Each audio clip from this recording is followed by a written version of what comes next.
Assalamualaikum warahmatullahi wabarakatuh. Halo semuanya, apa kabar? Dan tentunya selamat datang kembali di channel Kang Reno.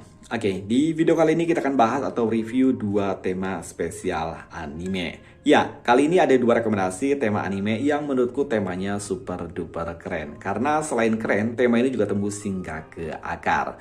Dan lagi nih, seperti biasa sebelum kita masuk ke rekomendasi atau review tema anime yang pertama, buat teman-teman yang belum subscribe, mungkin alangkah baiknya jika kalian tekan tombol subscribe terlebih dahulu. Dan jangan lupa nyalakan juga lonceng notifikasinya, biar kalian gak ketinggalan kalau channel ini update video terbaru.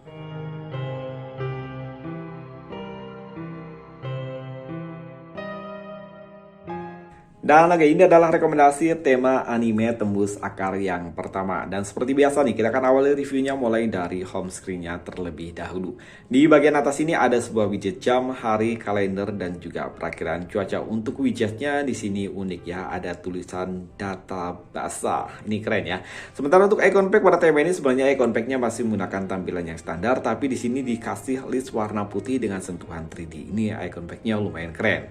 Control center pada tema ini sayangnya masih menggunakan tampilan yang standar di MIUI yang saya gunakan saat ini. Tapi untuk indikator baterai dan juga bar sinyal, tema ini udah ada perubahan. Begitu pula untuk tampilan di bagian notifikasi barnya. Oh ya, tema ini hanya kompatibel di mode gelap. Papan telepon pada tema ini saya suka untuk papan teleponnya, ya kayak nyala banget ya, warna pink dengan kontrasnya gradasi warna putih gitu. Sementara untuk kontak, detail kontak pada tema ini juga ada perubahan, termasuk tema ini juga berubah di bagian aplikasi ya, pesan sistem. Dan ini ada tampilan untuk balon catnya. Sementara untuk tampilan di bagian luarnya dia akan jadi seperti ini. Untuk gestur animasi pada tema ini ada perubahan. Gesturnya dia kayak mengotak gitu, gede gitu ya. Sementara untuk navigasi bar buat teman-teman yang menggunakan navigasi bar, tema ini juga udah ada perubahan di bagian navigasi barnya. Setelan atau setting pada tema ini yang pasti ada perubahan. Tentang telepon, logo dari MIUI 13 ini masih menggunakan tampilan yang standar, tapi secara keseluruhan di sini udah dirubah, hanya di bagian logonya aja. Di sini ada MIUI 2033. Wow, keren ya. Sementara untuk penyimpanan dari storage sayangnya masih menggunakan tampilan yang standar. Oh ya, tema ini tembus hingga ke aplikasi pesan WhatsApp. Walaupun seperti biasa nih, tembusnya hanya di bagian luarnya aja. Sementara untuk di bagian dalamnya dia masih menggunakan tampilan yang standar. Kontrol volume pada tema ini ada perubahan, dia warna pink. Sayangnya untuk di bagian kontrol volume ya seperti biasa di MIUI yang saya gunakan, untuk volume slitnya dia nggak jalan ya, alias mengalami bug. Oke, untuk display pada tema ini ada perubahan. Untuk tampilan jendela mengambang dia ada gambar Konoha gitu. Sementara untuk di bagian bawah dia ada kayak semacam senjata ninja gitu, bintang gitu, apa namanya aku kurang paham ini ya. Dan oke, kita akan lihat untuk tampilan di bagian lock screen. Ini untuk di bagian lock screen dia simple ya. Sebenarnya untuk wallpaper di bagian home screen dia wallpapernya sama seperti ini, sama seperti yang ada di bagian home screen. Hanya di bagian lock screen, maksudnya di bagian home screen itu wallpapernya udah aku ganti. Dan buat teman-teman yang suka dengan wallpaper yang ada di rekomendasi tema kali ini, nanti untuk link downloadnya saya sertakan di kolom deskripsi. Oke, di bagian lock screen di sini ada sebuah widget jam, hari, kalender tanpa adanya perakiraan cuaca. Untuk widget jamnya ada dua versi ya, versi digital dan ini kayak jam zaman dulu gitu ya. Sementara di bagian sini ada versi digital. Sayangnya di bagian lock screen tanpa ada shortcut untuk ke pemutar musik dan nggak ada shortcut aplikasi apapun. Buat teman-teman yang ingin mencoba tema ini, kalian bisa mengunduh tema ini dengan judul Porto Dark. Ukuran folder RME 48,1 MB, sementara untuk desainernya Iyana. Dan kalian bisa menemukan tema ini di region Indonesia. Dan oke nih, sekarang kita masuk ke review atau rekomendasi tema anime yang kedua. Untuk rekomendasi tema anime yang kedua nih, temanya juga nggak kalah keren daripada tema yang pertama. Dan seperti biasa kita akan awali reviewnya mulai dari home screen-nya terlebih dahulu. Di bagian atas ini ada widget jam, hari, kalender tanpa adanya perakiraan cuaca. Untuk widgetnya ini sama seperti widget tema yang kemarin kita review, ada widget jam, menit dan juga detiknya di sini ada. Jadi widgetnya kesannya ya lebih estetik itu aja. Sementara untuk icon pack pada tema ini semuanya berubah, dan untuk wallpapernya ya sama ya seperti tema yang barusan udah kita review nih, wallpapernya udah aku ganti. Dan buat teman-teman yang suka dengan wallpaper seperti ini, nanti untuk link downloadnya saya sertakan di kolom deskripsi.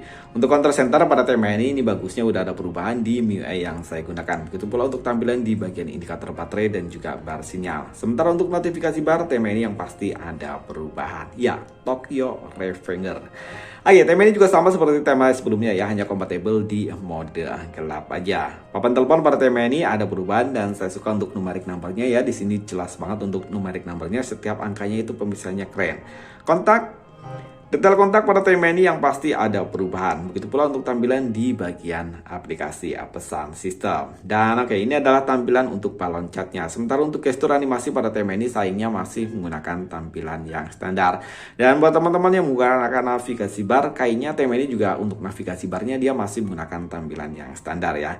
Sementara untuk kontrol volume pada tema ini ada perubahan, tapi sama ya seperti tema sebelumnya, di bagian kontrol volumenya di sini mengalami bug juga. Jadi untuk volume slide-nya dia nggak jalan. Saya sih nggak tahu kalau di MIUI 12.5. Setelan atau setting pada tema ini yang pasti ada perubahan. Tentang telepon, logo dari MIUI 13 di sini masih menggunakan tampilan yang standar, tapi secara keseluruhan sama seperti tema yang pertama ya. Di sini udah pada dirubah Dark RVGZ. Dan untuk di bagian penyimpanan dari maksudnya dari presentasi dari storage-nya di sini juga sama ya, nggak ada perubahan. Untuk Resident M pada tema ini ada perubahan. Untuk jendela mengambangnya dia masih biasa aja, sementara untuk tombol kernya dia ada gambar sampah gitu. Ini lumayan keren ya. Yang pasti di bagian sini ada perubahan, walaupun perubahannya nggak begitu ketara. Dan yang pasti tema ini juga sama seperti tema sebelumnya, tembus hingga ke aplikasi pesan WhatsApp. Di sini untuk bagian list di aplikasi pesan WhatsApp-nya dia brown gitu ya. Sementara untuk yang tadi itu kayaknya warnanya merah bata ini warna brown gitu. Ini sih terlihat lebih keren di bagian aplikasi pesan WhatsApp-nya. Walaupun emang sama ya, untuk di bagian dalamnya dia nggak tembus, hanya di bagian luarnya aja. Dan kita akan lihat untuk tampilan di bagian lock screen. Nah, untuk di bagian lock screen sebenarnya wallpapernya seperti ini ya. Tanpa diganti, untuk wallpapernya di tema ini juga udah lumayan keren. Dia kayak semacam di warung-warung kedai Jepang gitu. Sementara untuk di bagian bawah sini ada widget jam, hari, kalender, dan juga perakiraan cuaca. Walaupun sama seperti tema yang pertama, di sini tanpa ada shortcut aplikasi apapun, termasuk untuk shortcut ke pemutar musik. Jadi buat teman-teman yang ingin mencoba tema ini, kalian bisa mengunduh tema ini langsung dari region Indonesia ataupun di region India. Kalian bisa menemukan tema ini dengan judul Dark RVGZ. Lumayan susah ya, nanti kalian eja aja atau kalian bisa lihat untuk di kolom deskripsi untuk nama lengkapnya. Jadi kalian bisa langsung menemukan tema ini. Ukuran file dari tema ini lebih kecil sedikit daripada tema sebelumnya, yakni 31,3 MB. Sementara untuk desainernya Abang Tutor. Dan itu tadi 2 rekomendasi tema spesial anime. Kalau menurut kalian lebih suka tema anime yang pertama atau yang kedua? Sampai ketemu lagi di video berikutnya. Assalamualaikum warahmatullahi wabarakatuh.